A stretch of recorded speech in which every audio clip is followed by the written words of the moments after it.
बेटा second exercise हम शुरू कर रहे हैं न्यूटन फॉरवर्ड डिफरेंस फार्मूले से। Newton forward difference formula is given at page number 106। Formula is बेटा F X is equal to Y N plus P delta Y N. अच्छा ये तो सॉरी फॉरवर्ड वाला बैकवर्ड वाला है, फॉरवर्ड वाला ये है। This is F X is equal to Y not plus P delta Y not P minus 1/2 factorial. तो आप देख रहे हैं बेटा फॉरवर्ड फार्मूले में Y not delta square Y not delta cube Y not delta N Y not यही use होंगे, ठीक है। मतलब फर्स्ट डायगोनल जो आपको बताई थी ना मैंने टेबल में जो बनती है उसकी एंट्रीज यूज़ होनी है। और आगे यहाँ पर 1 लगा हुआ है, यहाँ पर p, फिर यहाँ पर p into P minus 1/2 factorial, फिर यहाँ पर p into P minus 1/p minus 2/3 factorial, ऐसे, ठीक है। ये आपको फार्मूला याद करना है। p क्या होगा बच्चे, p होगा आपका x minus x not upon h। h होता है आपका जो डिस्टेंस होता है ना पॉइंट्स के बीच में, x नॉट और x के बीच, x1 के बीच में, x1 और x2 के बीच में, उस डिफरेंस को हम h बुलाते हैं। देखिए ये आपका फॉरवर्ड डिफरेंस फार्मूला होगा। ये तब लगेगा जब आपको वैल्यू निकालने को कही हुई है between x not and x1। इसका मतलब आप क्वेश्चन जब करेंगे तब मैं आपको समझा दूँगी। तो आप बैकवर्ड डिफरेंस फार्मूला टिक कर लीजिए। ये है x minus X N upon H, P की वैल्यू यहाँ पर ये है। और एफ एक्स आपका लोअर डायगोनल से जो ये चीज़ें आएंगी ना, ये लोअर डायगोनल से आएंगी। सो वाई एन, ये lower delta Y N delta square Y N, और यहाँ पर p, यहाँ पर माइनस की जगह इस केस में प्लस आ जाएगा, p into P plus 1/p plus 2/3 factorial ऐसे सोन।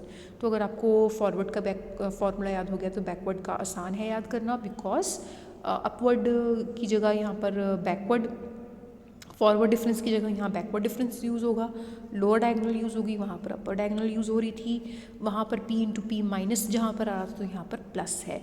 और ये वाला फार्मूला तब यूज़ होगा जब आपको वैल्यू निकालने को कही हुई है between X N minus 1 to X N. तो जब क्वेश्चन करेंगे इसका मतलब मैं आपको समझा दूंगी। फिलहाल क्वेश्चन नंबर 1 से शुरू करते हैं।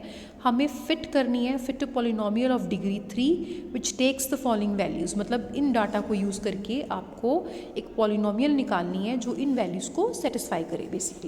तो आप क्या करें बच्चे, आप एक टेबल बना लें फॉरवर्ड डिफरेंस का जैसे आप नॉर्मली बनाते हो।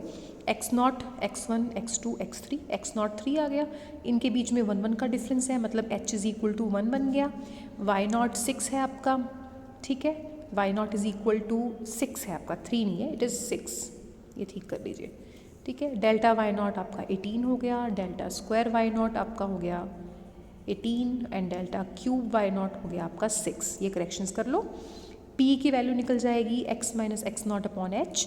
x कुछ भी गिवन नहीं है क्वेश्चन में, क्योंकि क्वेश्चन में तो हमें पॉलिनोमियल निकालने को कही हुई है, तो x की जगह x ही रहेगा। मान लो इन्होंने कहा होता कि वैल्यू निकाल के दिखाओ for x is equal to 3.5, तो आप x को 3.5 पुट कर देते।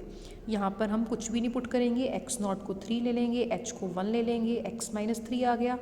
yx में जो आपका क्वेश्चन है, चाहे fx लिख दो चाहे yx लिख दो, one as same thing. So fx is equal to जो फॉर्मूला है, इसके बाद क्यों नहीं लिखा हुआ, क्योंकि इसके बाद तो अगली टर्म 0 ही होगी ना, डेल्टा 4y तो निकल ही नहीं सकता, तो वो 0 ही हो गया ना। तो y नॉट 6 पुट कर दो, मतलब जो भी वैल्यूज पुट करके सॉल्व कर लो, आपके पास आपकी पॉलिनोमियल आ गई। सिंस आपके पास 4 एंट्रीज गिवन थी, तो आपके पास जो पॉलिनोमियल आएगी उसकी डिग्री 3 होगी। अब हम एग्जाम्पल नंबर 2 करते हैं। इसमें हमें क्या करना है, the population of town in the decennial census, decennial मतलब 10 साल बाद जो होता है, census was as given below. Population दी हुई है, इतने ईयर में इतनी है, इतने ईयर में इतनी है, ऐसे आपको एस्टिमेट करनी है पॉपुलेशन इन द ईयर 1895, ठीक है। तो आपने पहले टेबल बना लिया पूरा। 1895 बेटा स्टार्टिंग वाली एंट्रीज़ के बीच में ही आ रही है, दिस इज़ 1891 टू 1901 के बीच में आएगी ना। तो जिस केस में आपकी एंट्रीज़ स्टार्टिंग वाली में लाई कर जाएं, उस केस में आप फॉरवर्ड का टेबल बनाया करो, फॉरवर्ड का फार्मूला यूज़ करा करो। जिसमें यूज़ होंगी वो नीचे वाली, तो उसमें आप बैकवर्ड का यूज़ करा करो, ठीक है। तो इसमें बेटा आपका एक्स नॉट बन गया 1891, वाई नॉट बन गया 46, delta Y not 20, delta square Y not -5, delta cube Y not 2, delta 4 Y not -3, H आपका 10 का डिफरेंस है, तो एच आपका 10 बन गया। पी निकाल लीजिए x minus x not upon H, इसमें सारी वैल्यूज पुट कर दीजिए। x की वैल्यू बेटा जो आपको जिस पे वैल्यू निकालने को कही है वो लेनी है, दैट इज़ 1895। सब कुछ पुट करके आपका आंसर आ जाएगा, ठीक है। एग्जाम्पल 3 में आपको समेशन 11 टू 20 एफ एक्स इतना दिया हुआ है, इसका मतलब है F11 F12 से F20 तक का sum which is given to be इतना। इसका मतलब है 14 से 20 तक का सम, इसका मतलब है 17 से 20 तक का सम, और इसका मतलब है सिर्फ F20 इतना दिया हुआ है। आपको निकालना है पर्टिकुलरली F11। तो F11 बेटा यहाँ आ रहा है ना, तो आप क्या करेंगे, आप F12 से लेके F20 तक का अगर सम निकाल लें, ठीक है, F12 से लेके F20 तक का सम मतलब ये अगर आप निकाल लें, ये अगर आप निकाल लें तो इसको इसमें माइनस कर देना, ठीक है। जो माइनस करोगे तो ये सारी टर्म्स जो ब्रैकेट में लिखी हुई हैं कैंसिल हो जाएंगी, तो आपके पास F11 की वैल्यू आ जाएगी, ठीक है। तो मेरा मकसद है 12 से 20 तक का सम निकालना। तो उसके लिए मैं क्या करूँगी बेटा, मैं इसको नाम दे दूँगी U क्या दूंगी, U11, क्योंकि ऊपर तो 20 सबका ही है, तो ऊपर वाला फिक्स ही है, वेरी क्या कर रहा है नीचे वाला 11, 14, 17, तो I name it as U11. U11 is this much, U14 is this much, U17 is this much, and this is only 20, so I'll name it as U20 only. That is 20 ही एक ही term है, तो U20 is this much, ठीक है। ये आपने इस तरह से इन्हें नेम कर दिया, I hope you got it. Table बना लीजिए, x की वैल्यूज़ ये हैं 11, 14, 17, 20, और u मतलब आपका जो आंसर है वो ये है, ये 4 वैल्यूज़ आंसर हो गए, टेबल बन जाएगा, ठीक है। टेबल बन गया। अब बेटा आपने U12 निकालना है ना, U12 मतलब 12 से 20 fx, U12 निकालना है ना, U12 स्टार्टिंग में लाई कर रहा है ना, इसलिए फॉरवर्ड का बनाया हुआ इन्होंने। तो F11 will be subtraction of these two, I have already told you, U11 and U12 की सब्ट्रैक्शन। U12 निकालना है तो बच्चे आप सेम वही फॉरवर्ड वाला फार्मूला यूज़ करेंगे, x की जगह 12 ले लेंगे, x0 की जगह 11 आ जाएगा, h आपका 3 आ जाएगा, एंड बस पुट करके आप सॉल्व कर लें और आपका आंसर आ जाएगा। इन दोनों को माइनस कर देंगे तो F11 आ जाएगा। फोर्थ एग्जाम्पल में बेटा आपको न्यूटन फॉरवर्ड डिफरेंस फार्मूले को यूज़ करके इस सम को निकालना है, Sn is equal to 1 cube plus 2 cube plus 3 cube up to n cube का आपको सम निकालना है। तो सबसे पहले बेटा आप क्या करें, इन सब की बजाय, इन सम की बजाय आप इनको इंडिविजुअल टर्म्स मान लो, 1 cube, 2 cube, 3 cube, n cube. ये आपका जो क्यूब है वो क्यूब लेने के बाद फंक्शन बन गया ना, तो फंक्शन आपका बन गया, मतलब कह लो कि x is equal to Y cube, fx is equal to Y cube नहीं सॉरी x क्यूब, और you can say y is fx and fx is x cube. तो x क्या है, x है आपका 1, फिर 2, फिर 3, फिर 4, फिर 5, ऐसे सोन, ठीक है। सोन मतलब ये रुक नहीं रहा, इट्स नेवर एंडिंग। एंड आपका fx क्या बन जाएगा, इनका क्यूब। टेबल प्लॉट कर लें, सिर्फ 3-4 डिफरेंसेस तक कर लें, इसके बाद वाले डिफरेंसेस करने की ज़रूरत नहीं है, बिकॉज वो तो ज़ीरो ही हो जाएंगे ना। डेल्टा 4y निकालेंगे तो इन दोनों का डिफरेंस तो ज़ीरो ही आ जाएगा ना, और इनफैक्ट हायर ऑर्डर्स भी ज़ीरो ही आते रहेंगे। So x0 is 1, y0 is also 1, delta y0 is 7, delta square y0 is 12, delta cube y0 is 6, and आगे वाले delta 4y0, delta 5y0 are all 0. So h is 1, the difference between these is 1. So p is x minus x naught upon h, which is x minus, क्योंकि x तो कुछ particular लेना नहीं ना हमने, तो x minus 1 upon 1 which is x minus 1 only. So Newton's forward फार्मूले में सब कुछ पुट कर लें, आपका यहाँ तक आ जाएगा बेटा। ये आपका देखो पहले यहाँ तक आ जाएगा, फिर आपने इसको फैक्टोरियल में चेंज कर लिया, क्योंकि हमने अल्टीमेटली yx नहीं निकालना, हमने उन सब का सम निकालना है, ठीक है ना। सम निकालना है 1 से लेके n तक का, तो इसलिए हमें अल्टीमेटली समेशन लेना पड़ेगा 1 से n, ठीक है। समेशन लेने के लिए आपका एक रिजल्ट हमने पीछे पढ़ा था, summation of series. I am not sure if I have done it in your class और नॉट, आई थिंक BA वाली क्लास में भी मैंने शायद मिस कर रही समझाना। इसको आप फैक्टोरियल में पहले कन्वर्ट करें, x minus 1 is factorial of x minus 1, this is factorial of x minus 1 का square, this is factorial of x minus 1 का क्यूब। फैक्टोरियल में कन्वर्ट हो गया, तो बेटा जब समेशन लगेगा ना, तो समेशन और फैक्टोरियल को सॉल्व करना इज़ ईजी, ठीक है। इसका हमारे पास स्टैंडर्ड रिजल्ट है। तो क्या रिजल्ट है, जो समेशन होता है ना, summation of ux 1 to n is equal to fx, और लिमिट्स लेनी होती है 1 to n plus 1, where ux, अब fx और ux के बीच में रिलेशन क्या है, fx का डेल्टा ले लो, वो ux के इक्वल आएगा।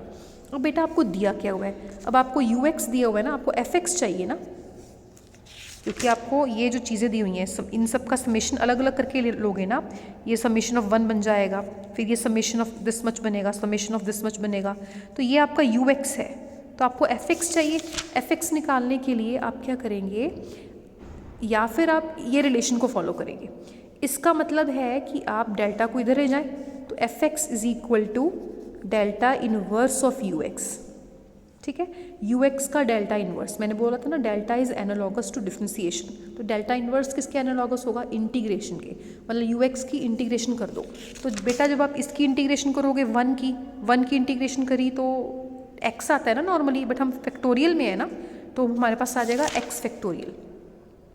फिर x माइनस 1 फैक्टोरियल की इंटीग्रेशन करी तो पावर 1 बढ़ गई, नीचे डिवाइडेड बाय पावर, सब में पावर बढ़ा के नीचे डिवाइडेड बाय पावर में जैसे इंटीग्रेशन करते हैं कर दो, और लिमिट्स 1 से n+1 पुट कर दीजिए, सॉल्व कर लीजिए, on simplification you will get your answer. ठीक है। अगर यही हमें समेशन इन्होंने n-1 तक निकालने को कहा होता तो हम यहाँ पर समेशन फिर 1 से n-1 तक का लेते। एग्जाम्पल नंबर 5 में आपने find a cubic polynomial which takes the following values. ठीक है, तो ये अंदर वाली जो है ये x की वैल्यूज़ हैं 0, 1, 2, 3, ये y की वैल्यूज़ आ गई। ये आप अब आपने निकालना है y 4 पर मतलब ये नीचे को लाई करेगा, इट मीन्स आपको बैकवर्ड वाला फॉर्मूला लगाना है। ठीक है बेटा, फिर आप ये टेबल कैलकुलेट कर लेना बैकवर्ड वाला। ठीक है, मतलब कैलकुलेशन तो सेम होगी, बस नोटेशंस का फ़र्क होगा। ठीक है, फिर आपका बेटा अब आपने जो 4 निकालना है ना, 4 निकालना तो आपको xn लेना पड़ेगा, दैट इज़ बैकवर्ड वाले में xn लेना होता है ना, तो xn 3 लेना।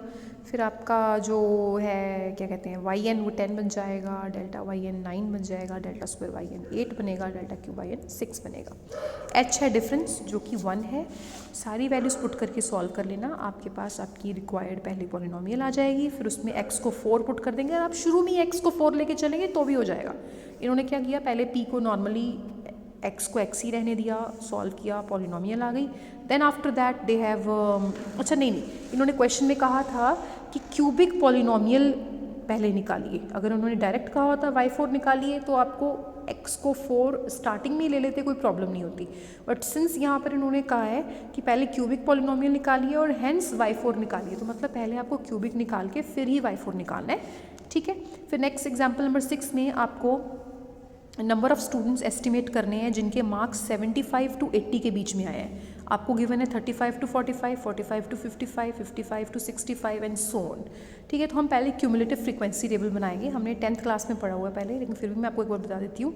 इसमें हम कन्वर्ट करेंगे मार्क्स लेस देन, ठीक है ना, जो 35 और 45, तो हम पहला बनाएंगे मार्क्स जिनके 35 से अबव आए हैं बट 45 से लेस आए हैं, 18 बच्चे हैं वो। फिर हम कहेंगे जिनके मार्क्स 55 से लेस आए हैं, 55 से लेस मतलब ये दोनों ऐड हो जाएंगे क्योंकि ये वाले भी तो 55 से लेस ही हैं, तो 18 + 40 इज़ 58। 65 से लेस लिखा हुआ है ना, 65 ऊपर हेडिंग बना दी ना, लेस देन। 65 से लेस मतलब ये तीनों ऐड हो जाएंगे, 75 से लेस ये चारों ऐड हो जाएंगे, 85 से लेस ये सारे ही ऐड हो जाएंगे। तो ये कॉम्युलेटिव फ्रीक्वेंसी टेबल बोलते हैं, इसमें पिछली वाली फ्रीक्वेंसी ऐड होती जाती है, इसलिए हम बोलेंगे कॉम्युलेटिव। फिर अब बेटा ये x है, ये आपका y है, टेबल बनाइए आप, क्योंकि आपको वैल्यू जो निकालनी है वो लोअर में कहीं जा रही है, नीचे में जा रही है, तो आप बैकवर्ड वाला टेबल बनाएंगे। आप सॉल्व करें, आप इसकी वैल्यू 80 पर निकालें, मतलब आप स्टूडेंट्स निकाल लें जिनके मार्क्स 80 से लेस आए हैं। तो आपके पास देख बेटा ये पड़े हुए हैं ना 75 से लेस, 75 से लेस वाले आपके पास ऑलरेडी हैं, 80 से लेस वाले आप निकाल रहे हो। जब आप माइनस करेंगे तो 80 और 75 के बीच वाले आ जाएंगे ना, दैट इज़ 75 और 80 के बीच वाले आ जाएंगे। तो मतलब हम 80 वाले निकाल लेंगे, जिनके मार्क्स 80 से लेस आए हैं वो निकाल लेंगे। वो मान लो इतने आ गए, तो हम दोनों को माइनस कर देंगे, 75 से लेस और 80 से लेस। जो माइनस करेंगे तो हमारे पास आ जाएगा बिटवीन 75 to 80।